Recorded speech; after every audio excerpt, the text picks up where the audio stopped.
అందరికీ హాయ్ అండి. Harihara Veeramallu premiere show చూడడం జరిగింది. చాలా చాలా బాగుందండి. పవన్ కళ్యాణ్ గారి ఇంట్రడక్షన్ సీన్కే మీరు తెచ్చుకున్న పేపర్లన్నీ అయిపోతాయి. సినిమాలో ఇంకా హై ఇచ్చే సీన్లు చాలా చాలా ఉన్నాయన్నమాట. ముఖ్యంగా క్లైమాక్స్లో పవన్ కళ్యాణ్ గారు కంపోజ్ చేసిన ఫైటు, దాని వెనక కీరవాణి గారు ఇచ్చిన బ్యాక్గ్రౌండ్ స్కోరు లిటరల్గా మీ అందరికీ గూస్ బంప్స్ తెప్పిస్తాయి. ఆ హైతోనే మీరు అందరూ థియేటర్ నుంచి బయటకు వస్తారు. ప్రతి ఒక్కరూ కూడా ఫ్యామిలీతో వెళ్ళి వీరమల్లు చేసిన పోరాటాన్ని థియేటర్ ఎక్స్పీరియన్స్ చేయాలని మనస్ఫూర్తిగా కోరుకుంటున్నాను. ముఖ్యంగా నేను ఈ సినిమా షూటింగ్ అప్పుడు చాలాసార్లు సెట్కి వెళ్ళాను. పవన్ కళ్యాణ్ గారు అభిమానులకు నచ్చే సినిమా తీయాలని ప్రతి సీన్ మీద కూడా చాలా కేర్ తీసుకొని చేశారు. అది ఈరోజు స్క్రీన్ మీద కనిపించింది.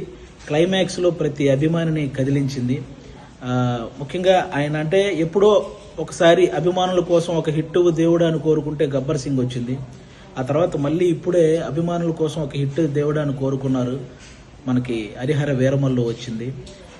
మీరు ఆఫ్ స్క్రీన్లో ధర్మం కోసం పోరాడిన పవన్ కళ్యాణ్ గారిని చూశారు.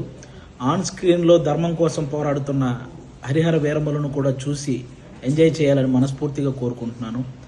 మీరు గమనించే ఉంటారు, ఆయన సినిమా జీవితంలో ఎప్పుడు ఇవ్వనన్ని ప్రెస్ మీట్లు, ఎప్పుడు చేయనన్ని ఇంటర్వ్యూలు, అలాగే 2 ప్రీ రిలీజ్ ఈవెంట్లు, ఇవన్నీ ఓన్లీ సినిమా కోసం నిలబడ్డమే కాదు, ఏఎం రత్నం గారు అనే ఒక మంచి ప్రొడ్యూసర్ కోసం నిలబడ్డమండి.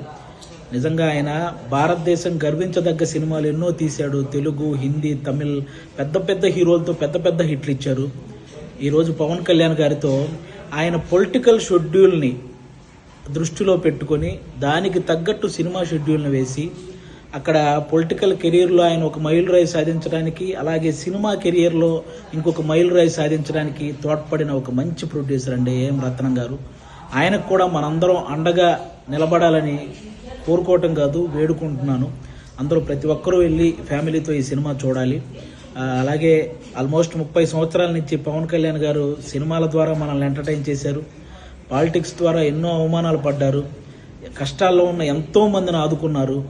అలాంటి వ్యక్తి ఎప్పుడో కానీ మనస్ఫూర్తిగా ఒక మాట అడగడు, సినిమా చూడండి అని. కాబట్టి ఆయన్ని అంటే ఇంకో 3 సినిమాల తర్వాత ఆయన మళ్ళీ కొన్ని సంవత్సరాలు సినిమాలు చేస్తాడో లేదో కూడా తెలియదు. అలాంటి వ్యక్తికి మనం ఈ 3 సినిమాలు ఆయన గుర్తుంచుకునే విధంగా, ఆయన గుర్తుపెట్టుకునే విధంగా విజయాన్ని అందించాలని మనం మనస్ఫూర్తిగా కోరుకుంటున్నాను.